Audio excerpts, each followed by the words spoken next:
All right, let's jump right into this explainer. Think of today as your daily intelligence briefing on a pretty massive global shift. We're looking at exactly why top tier artificial intelligence engineers are suddenly being treated like highly sensitive state secrets. To understand the modern geopolitical battlefield, you really have to look past traditional weapons and start focusing on human minds. Here's the agenda for today's threat assessment. We'll be hitting 1. The new nuclear codes. 2. The tech Cold War. 3. The threat of brain drain. 4. Open systems versus state control. And finally, 5. The innovation dilemma.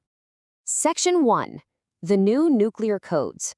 When software engineers become matters of national security. Now, for decades, nations fought over physical, tangible commodities, right?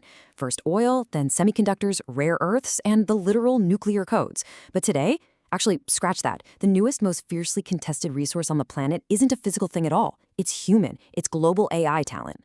When a government starts keeping its software engineers on a short leash, treating them with the exact same level of security as, say, nuclear experts, you know for sure the technology race has escalated into a full-blown national security war. So, case in point, a recent Bloomberg News report reveals that Beijing is actively expanding state security protocols directly into the private sector. They're instituting foreign travel curbs for top AI researchers, meaning advanced AI workers now need explicit government approval just to hop on a plane and travel abroad. And we aren't just talking about government labs here. This directly impacts massive private tech giants like Alibaba and hot startups like DeepSeek.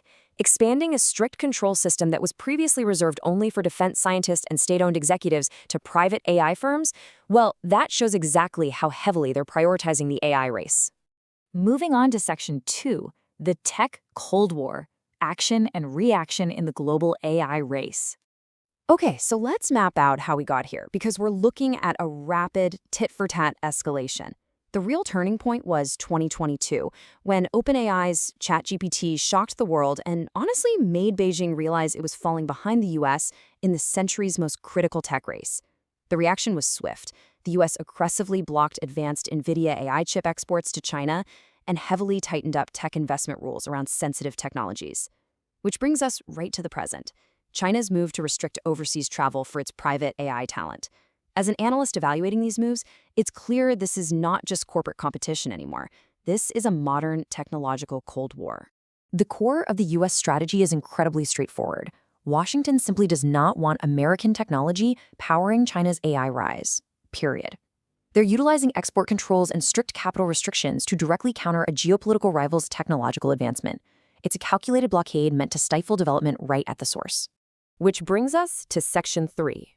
The threat of brain drain, the strategic vulnerability of globalized talent. Now, there is a massive strategic mismatch at play here, and it's fascinating. Look, China possesses some seriously formidable AI assets, massive state financial support, oceans of data, and deep capital from tech giants like Tencent and Baidu. But their glaring vulnerability is the elite AI talent itself.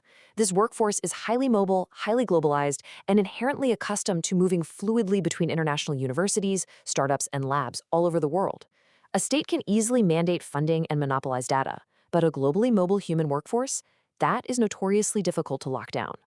Just consider the Manus incident. So Manus was an AI company that started in China but made the pivotal decision to relocate over to Singapore.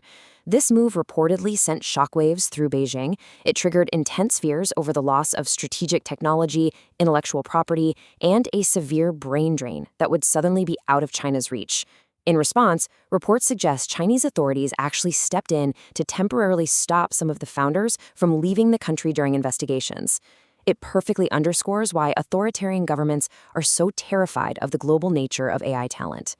Let's dive into Section 4, Open Systems versus State Control, Historical Precedents for Technological Breakthroughs. As we look at these strict constraints being rolled out, we really have to ask one absolutely crucial intelligence question. Can you actually innovate while keeping your best minds on a leash? It's one thing to build a wall around a physical factory.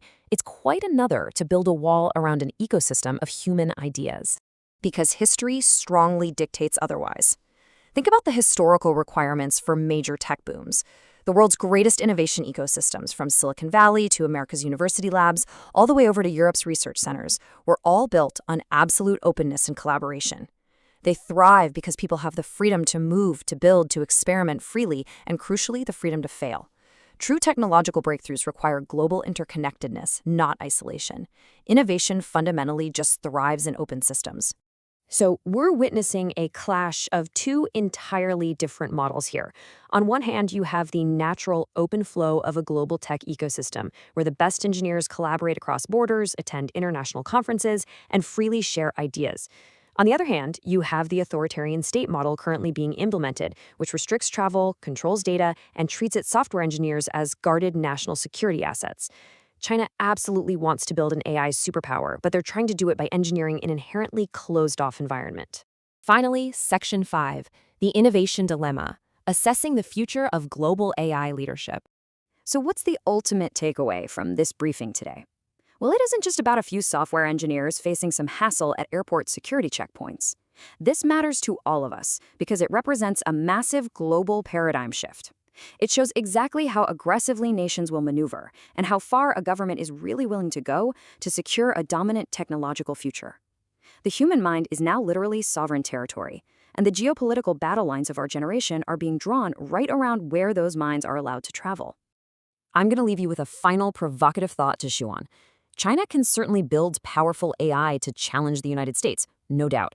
But can a nation successfully lead the future of AI while simultaneously controlling the very freedom that innovation historically depends on? It is the ultimate paradox of trying to win a modern technological Cold War through restriction rather than collaboration. Thanks for joining me to break down this explainer. Keep analyzing, keep learning, and I'll catch you next time.